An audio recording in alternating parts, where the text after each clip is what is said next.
அரசனுக்கே கிடைக்காத மோட்சம் ஒரு வெட்டியானுக்கு கிடைத்தது எப்படி தெரியுமா?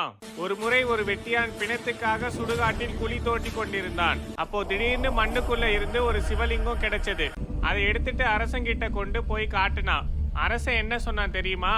சுடுகாட்டுல கிடைச்சது தானே, நீயே வச்சுக்கோ, சுடுகாட்டு சாம்பலை வச்சு அபிஷேகம் பண்ணு அப்படின்னு அந்த அரசன் சொன்னான்.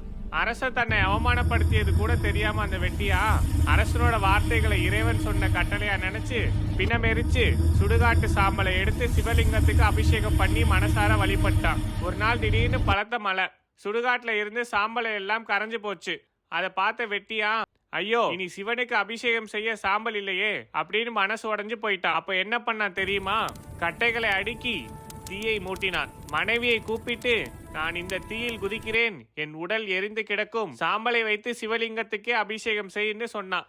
ஆனா அவன் மனைவி சொன்ன வார்த்தையோ உலகமே வியக்கும் வார்த்தை. நீங்க இறந்தா இங்க வரும் பிணங்களை அனாதையா போயிடும், அதனால நானே இந்த தீயில குதிக்கிறேன் அப்படின்னு சொல்லிக்கிட்டே அவன் தீயில குதிச்சான். அடுத்த நொடி பக்தியால் திளைத்த சிவபெருமான் பார்வதியோடு அவர்களை முன் காட்சி தந்து வெட்டியானின் மனைவியை உயிர்ப்பித்து இருவருக்கும் முக்தி அளித்து அருளினார். இந்த விஷயம் கேட்ட அரசன் மனம் உடைஞ்சு சொன்னா, நான் தங்கத்தாலான சிவலிங்கத்திற்கு பன்னீர் சந்தனம் போன்ற வாசனை திரவங்களோடு அபிஷேகம் செய்தேன். ஆனால் எனக்கு காட்சி தராத இறைவன் சுடுகாட்டு சாம்பலை அர்ப்பணித்தவனுக்கு மோட்சம் கொடுத்தாரு.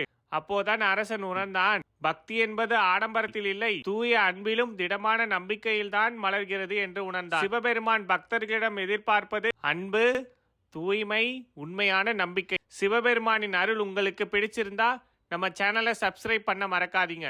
கமெண்ட்ல ஓம் நமச்சிவாய அப்படின்னு எழுதுங்க.